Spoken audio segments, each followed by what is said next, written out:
Thank you so much for clicking this video. This is Talk With Ola and my name is Mujala Olua. And on today's episode, I want to talk about double-decker marriage. Before I do that, I want to make a huge shout out to Eri Ifeoluwa Mofoluwa, who has been very supportive of this channel in cash and in kind. Thank you so much for your support. I also want to make a shout out to Ifeoluwa Stephen Ojo, who is my colleague at the bar, my very good friend, who has deemed it fit to always plug links to my videos to every appropriate conversation on social media. Thank you so much to these two people. And lastly, I want to make a huge shout out to all my clients at Talk With Ola Legal Consultation. Thank you so much for doing business with Talk With Ola, and I'm glad that I've been able to be of help to you to resolve your legal challenges, especially Mrs. M.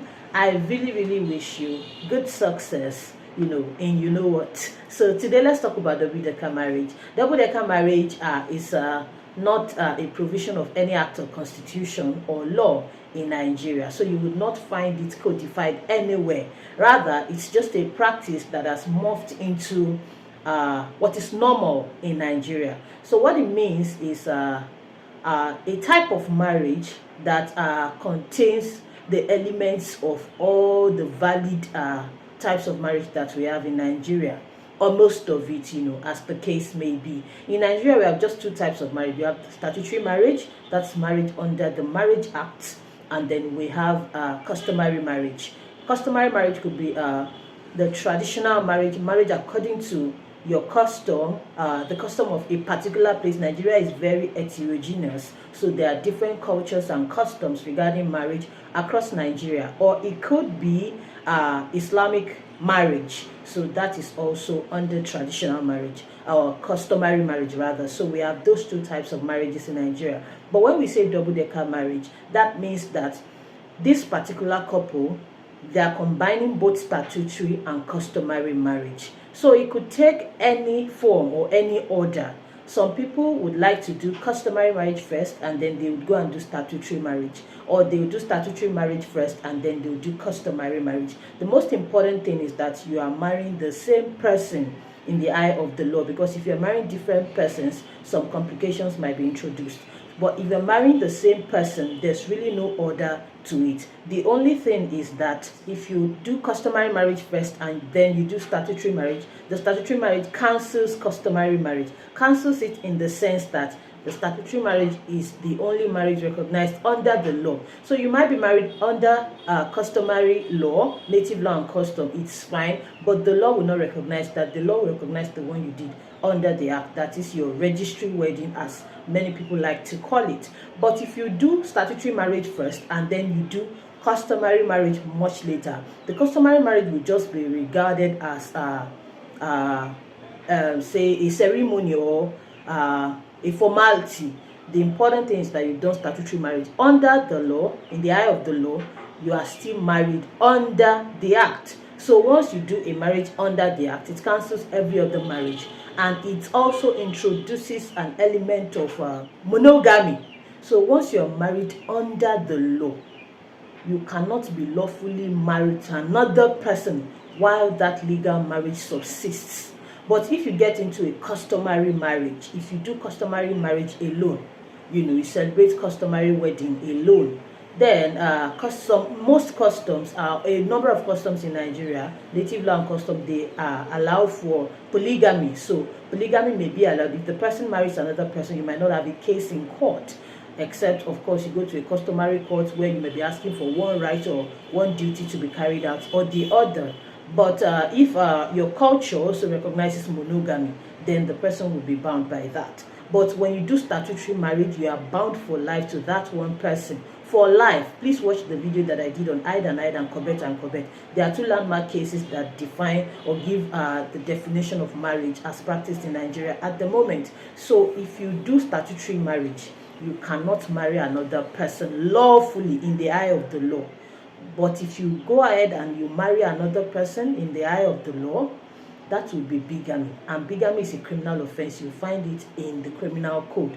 I've also done a video on bigamy. Please watch that video as well. Please just go to the playlist section of my channel and click the link that says matrimonial curses and allied matters. So you'll find all the videos that I've done on marriage. So this is what we call double-decker marriage, where two people, the same set of two people, they say that, okay, we want to do the two types of marriage. So they do customary and then they do statutory marriage. So that is what we refer to as double-decker marriage. So if you're doing a double-decker marriage, when do you really become husband and wife?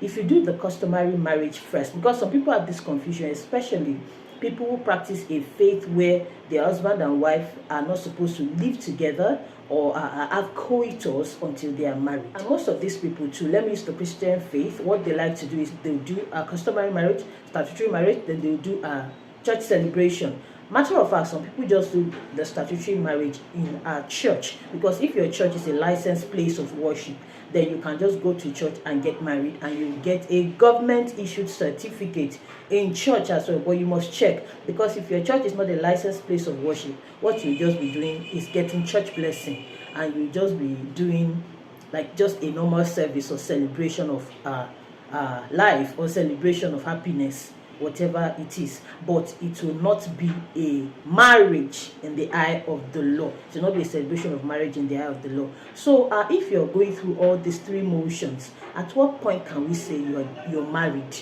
We can say you are married at the point where either the statutory marriage has been successfully celebrated, or at the point where you've been issued the government certificate that makes you husband and wife. So if your church program is after this either of these programs or proceeding, then you are already married, but you might like to revere your God and revere your faith and your church doctrine by holding off from exercising the features of a marriage like coitus and cohabitation until the church program or the church celebration is concluded.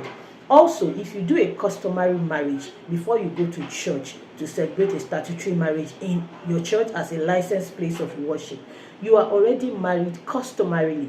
But because you still want to do double-decker, you want to go a step further, it is advisable to hold off from exercising your rights and duties as a couple until you do the statutory marriage. But once you do the statutory marriage, it cancels the customary marriage.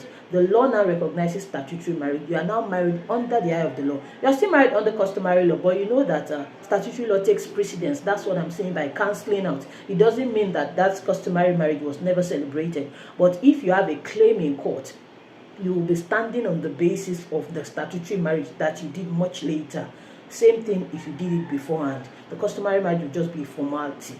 It will be customary marriage in your culture or native law and custom, under your native law and custom.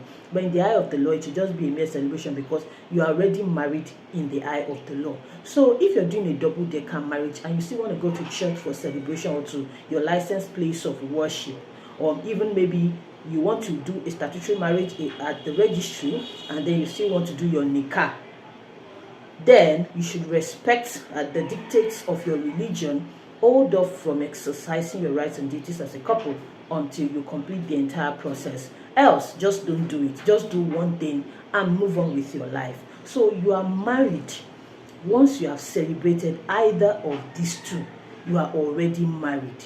But if you want to do a double-decker, you should just wait until all the proceedings you intend to combine into your marriage are concluded.